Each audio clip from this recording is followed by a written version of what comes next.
Hey everybody, I am PJ DeCaesar, and this is my any percent speedrun of Bionic Commando Rearmed, completed in 1927. So for those of you who watched the SGDQ 2017 run that I did, or the other commentated 100% run that I did, you already know pretty much everything that I'm going to cover here, but I figured I would add commentary anyways, for those who just wanted to see the any percent run. So BCR is just a remake of the NES Bionic Commando, except with slightly dumbed down physics and what they would call improved, remastered graphics and audio. This is by far the simplest Bionic Commando game, and this is by far the simplest category of this. So this isn't a very technical run. It's pretty straightforward. I mean, this stage in particular, if any of you have seen my any percent runs, you know how complicated this stage is. But in this version, we just get to hold up and push grapple for, 80% of the stage. So that's more or less the story with every stage here.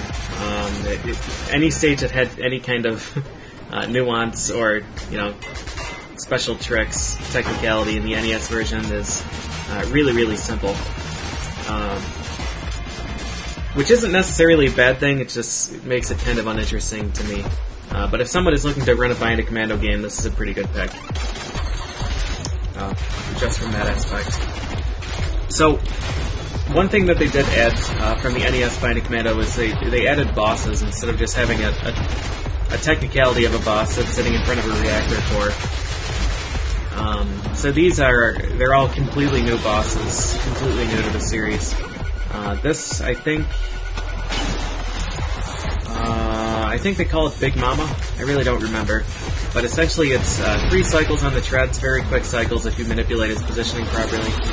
And then after that you have to pull these bolts off, 3 bolts on front, and then you can either shoot the guy that's in the cockpit, or you can just let him ram one more time, and that'll instantly end the battle.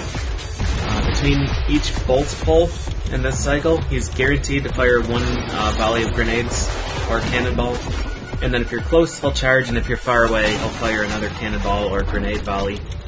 And what you're seeing right now is the fastest, pretty much the best luck and fastest kill that you could possibly get on this guy.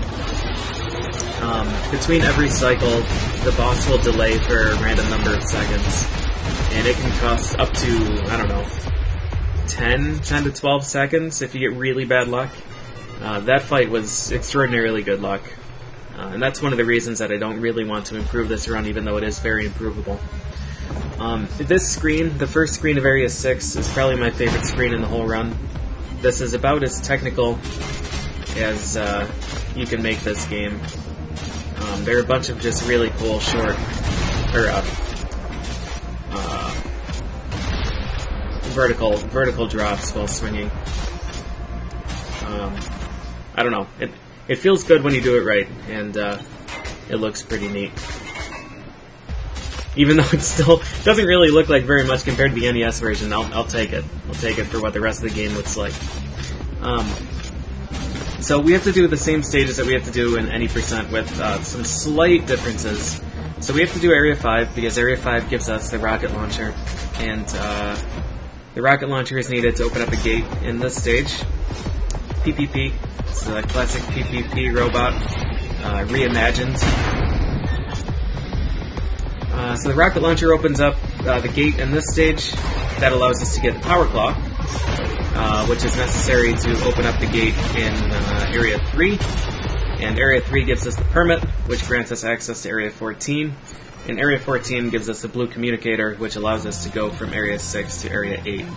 So to even get to the second half of this this map, we need to get the blue communicator chip. And we actually have to get every communicator chip in this game.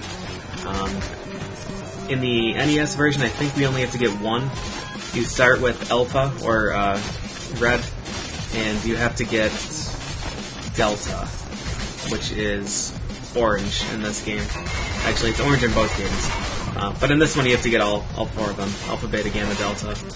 Or red, green, blue, yellow. So this boss is pretty interesting. I'll talk about him here. This is one of the biggest mistakes in the run. I got greedy. I wanted to grab the right half of this lamp, that bottom left lamp, because that's the fastest way to grab the bottom of this boss. If you grab the left side of the lamp, you'll slide up the left side, and you have to do 2 swings to get underneath him. But essentially all you have to do is, in this fight, you have to grab him from below and drop him all the way down to the floor. And once that boss touches the floor, that's an electrified panel, and it zaps him, spins him around so you can shoot the cockpit. His refight is going to be a little bit different, but that's just a quick primer on how that boss fight works. So here's the blue chip, and away we go. So after a lot of these stages, I'm resetting the truck positioning by buffering my movement. So after I quit out, I was holding left after getting the blue communicator chip, and that buffered the movement, so not only was I moving left as early as possible, but it was resetting all the truck positions. And that's a mechanic that was not really clear to most of the other Bionic Commando runners for quite a long time. It's a really strange mechanic. Area 9 is my least favorite stage in every category of this game. It's a really great stage in the NES version, but they added a few things that make this a bit of a pain when you're trying to go quickly.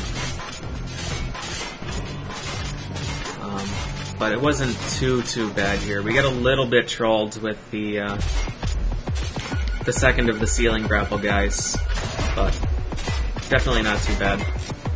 Alright, so here we have the rematch with Big Mama. The difference here is that we have the rocket launcher, and instead of having a forced 3 cycles on the treads, we can kill him in 2. Not entirely sure why. I guess the rocket does more damage, and maybe the game takes that into account. Instead of a fixed number of cycles, it's a set number of damage. I don't know. I really don't know. But this boss functions the same as he did in Area 5. It's the same gimmick here. You pull the front panels off, and then away you go. And this boss is also able to delay between each cycle. So, for example, that delay was about 2 seconds slower than it could have been, and we have to roll the dice on every single time that he charges, and every single time he fires grenades. The one difference here is that we now have the rocket launcher, so it's viable to kill the driver instead of waiting for him to charge, but it's only really faster if you get a really early shot. So what you have to do is you just kind of fire it as you're about to pull the front panel off, and you hope that the rocket hits him right as the bolt falls. And if that happens, you can kill him before he attacks. If it doesn't, then this happens and you lose like 4 or 5 seconds. But it's random because the velocity and some components of the trajectory are randomized in the rocket launcher. So if you get a really fast rocket, it's going to hit before the panel gets pulled off. If you get a really slow one, it's going to hit significantly later and not do damage at all. Alright, so we go down there. We go to the 17, which used to have the interrogation scene in the NES version. It now has the orange communicator. We reset the trucks and we go up to 7. So Area 9 gave us the vector cannon, which is needed to open up that door, and we are required to beat this stage because this is where Super Joe is being held. I want to give a quick shout out to Bag the Tea. Well, really not even a very quick shout out, a pretty lengthy shout out, because he was a lot of my my competition in this game. We both really hate this run. Not this run in particular, but Bionic Commando Rearmed any percent. But we pushed each other to improve the times, and I used his route through Area 7, and this strategy on the boss is based on something that he showed off a while ago. So, if you take damage in a certain way in this game, you get a lot of iframes. It's almost insulting to call them iframes. It's more like I-seconds. And that's invincibility seconds. So what I'm going to be doing on this boss, since firing the rocket at close range kills me instantly, I'm going to take damage from his energy ball, and then fire 3 rockets directly into him, and all of the iframes from the energy ball, so I don't take any damage from my own rockets, and it kills him super fast. That fight is very random, and it's a real pain to fight him with the revolver. It's a huge source of time loss. But fighting him with the rocket launcher is really consistent unless he gets hit backwards for some reason, which happens. and it's a huge relief. So, shout outs to Bag the Tea for that. Alright, Area 10 is, it's an interesting stage. This is by far the hardest stage in, I wouldn't say by far, but it's one of the hardest stages in the NES version. But it's not too bad in this, mostly because the spike platform skip is solved with just a damage boost. So, as long as we're not losing too much time in the beginning here, we're going to be getting up to the spike platform at a point where we can damage boost over it. As long as we have full health, we'll survive, and the platform won't be in our way. And now I do a grab onto the ceiling to avoid having to kill the fly droid operator or the ceiling turret. And that's something that's new this year. It's a really great strat. It saves quite a lot of time. Okay, so it's this refight. As I mentioned before, you have to push this guy down to the floor, but what they expect you to do here is pull him from below, like we did in Area 3. And then when he gets sufficiently low, you kind of climb back up. Like you wrap around, climb back up, and then land on top of him. But I found out years ago that if you're fast enough and if you grab the lamps in a specific way, you can actually make it all the way up to the ceiling and then land on top of them at the very beginning. And it saves a ton of time. It's really tough to do, but it's absolutely worth it. So that time we reset the truck positions, but since an initial truck position is on Area 10, it forces a truck encounter immediately. And we do that because you can't avoid getting into a truck encounter from Areas 10, 11, and 12. So we force it there. You don't actually have to play the truck encounter. You can just quit out to the main menu and reload, and the truck will be gone. And then we can continue. So, Area 11 is home to the biggest mistake in the run, and it wasn't even really a mistake. I got a little bit caught in the ceiling, and then here, my vertical grapple got interpreted as a diagonal grapple. So instead of climbing straight up the center, I whiffed, and I got hammered for it. One trick that's really important to know about in this game is, it's rather simple, but if you hold down when you're hit, then you don't take any recoil. You get no knockback at all. So that's what I do when I climb. You know, I climb, I hold down when I'm pulling myself up through the platform, and the guy stabs me, and I don't move at all, and I can just climb immediately afterwards. And I do the same thing in the Area 7 boss. So for this guy, you're supposed to use this platform to grab that top horizontal bar, but it's much faster and much easier for me to just do a little bit of a grapple cancel and grab the back of his chair and then shoot him from behind. And it's also faster because you don't have to wait for the bullets to travel off screen. You're just limited by how fast you can mash. Okay, Area 12. This is the same structure as the NES version, but with some major differences. But as always, you can skip the elevators because it's a Bionic Commando game. That elevator skip is new this year, and I found it just because I was tired of writing it down. I tried a number of different ways to skip it, and none of them worked. But this year I just brute forced it and didn't leave the elevator until I found a way through it. So here's the trick. Turns out the iframes also work for the barrier. So all we have to do is take damage from one of these guys firing a shot, and we can go right through the barriers. And ordinarily you would have to do these side rooms and pull a switch to deactivate those, but we don't have to. So not only do we skip all of the elevators, but we skip both of the side rooms and just go right through the barrier. It's pretty great. So much like the NES version, you know, the plan here is that the bads, I don't even know what they're called, so I'm going to use NES terminology. The bads wanted to resurrect Master D to build a secret weapon called the Albatross, and that would allow them to take over the world and do all kinds of bad things that bad guys do. But they figure out how to build the Albatross without Master D. They try to shut off the machine. Master D goes, nah, it's alright. And comes out, kills Generalissimo Kilt, who's the leader of the bads. He takes control of their army and takes the Albatross, and he's going to go do it on his own. So, unlike the NES version, Area 12 isn't the final stage. and they have a brand new stage here, the Albatross, which is a really cool concept. I'm actually a big fan of this. So it's kind of split into two halves, and the first half is what we're about to start here. It's supposed to be 3 separate rooms to deactivate 3 separate hazards in this hallway. There's a crusher, there's poisonous gas, and there's electricity. And there are these 3 themed rooms. This is the crusher room that will have a switch that deactivates it. So you go through these, you pull the switch, and then you go back to the main room. We're not going to do that. You'll see how we get around it. I suspect you already know how. It's been a pretty central theme to this run. But first I'm going to skip the second half of the crusher room.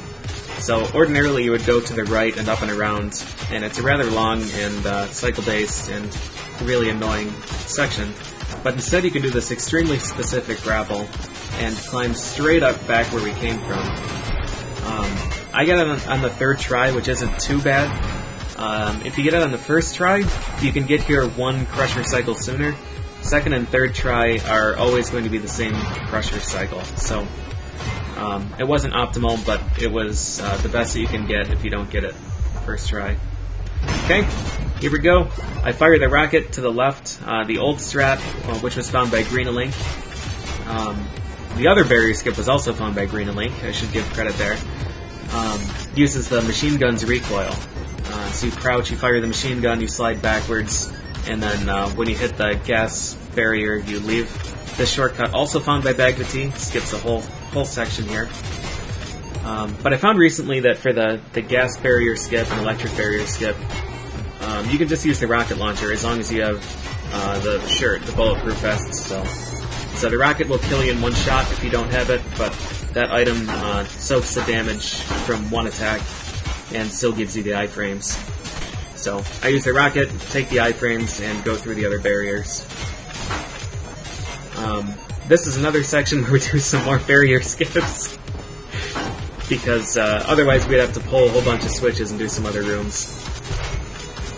There's a really cool thing here.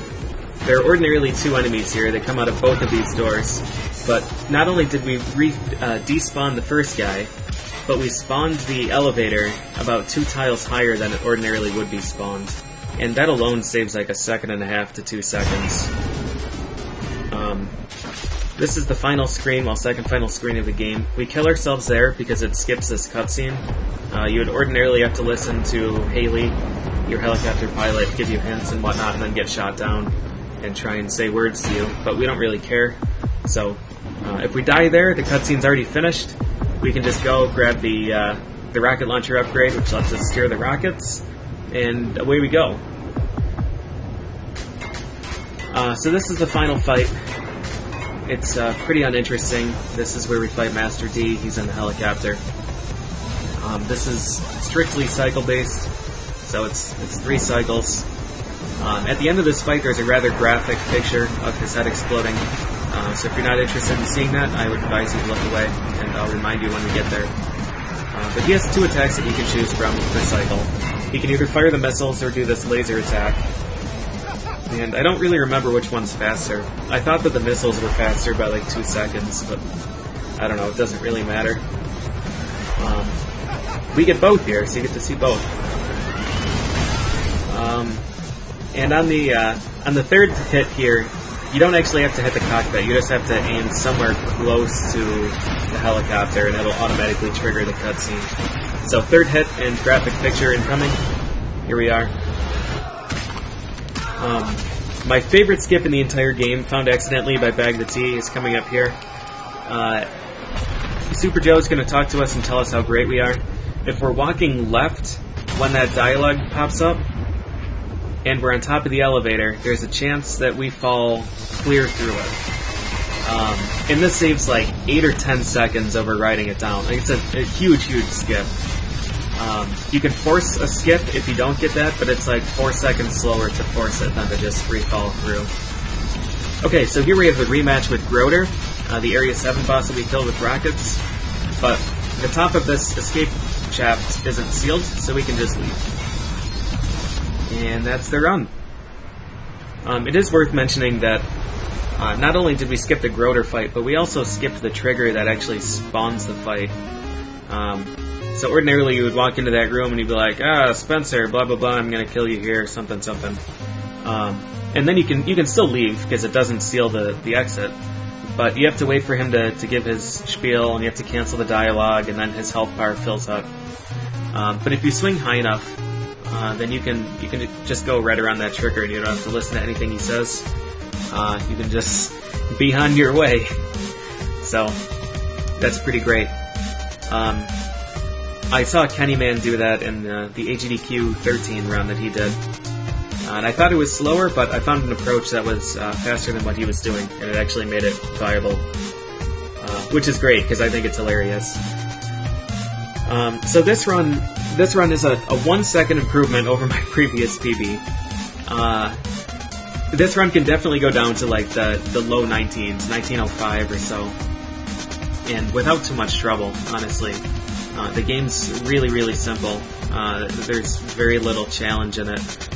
But it's quite random, and in really irritating ways. Like, just randomly losing time between cycles on a cycle-based boss is infuriating, and as much as I wanted to improve this run, I simply couldn't bring myself to play this game anymore. So, if there's anybody out there who really likes this game and is inspired to work on running it, you are more than welcome to work on it. If you have any questions, feel free to ask. Hopefully I'll make some instructional videos and show some of the tricks and other stuff that I do to make it a little bit easier for others to get into it. But I honestly don't recommend learning to run this game. The randomness and the inconsistencies with the physics engine are, it's honestly just infuriating. So, while I was planning on getting like a 1915 or so before I moved on, I decided to settle with this run. Overall, this run's pretty clean. It has the one boo-boo on the Stage 3 boss, where I tried to grab the lamp in a really greedy way. It has the accidental diagonal swing in Area 11 that costs a few seconds. It got bad luck from one of the guys in Area 12, which costs 2 seconds. But, other than that, it was pretty good. It got good luck on the bosses where it matters. And it got the elevator skip at the end, which is the main thing that I cared about, because I missed that in my 100% run, if I remember correctly. So, I really hope that you guys enjoyed watching this. This is probably the last time that you're going to see it from me, so enjoy it while it lasts. In-game time, 17:16 for whatever that means to people. In-game time is not terribly reliable for a full game, though it does its job on a level-per-level basis. Alright, thanks for watching, guys. See you next time.